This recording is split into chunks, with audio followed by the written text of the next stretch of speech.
Welcome to the Rim Break Rodeo. We hope this video helps. In this video, I will explain how to make applesauce for canning. First, select ripe, firm apples such as Fuji or Gala for the best flavor and texture. Wash and core your apples thoroughly, then cut them into quarters or smaller pieces. While you're doing that, prepare your canning jars and lids by sterilizing them in hot water. This ensures a safe and successful canning process for your delicious homemade applesauce. Next, place your prepared apple pieces into a large pot with a small amount of water, about 1/4 cup, to prevent sticking. Cook them over medium heat until they are very soft and easily mashed.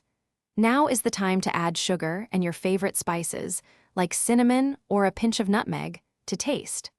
Finally, mash or blend the cooked apples to achieve your preferred smooth or chunky applesauce consistency.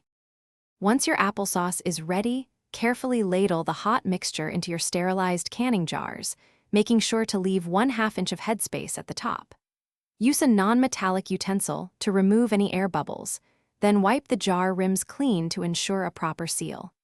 Place the lids and bands on the jars, then process them in a boiling water canner for 15 minutes, adjusting for altitude if necessary. After processing, carefully remove the jars from the canner and let them cool undisturbed on a towel for 12 to 24 hours. Once cooled, check the seals.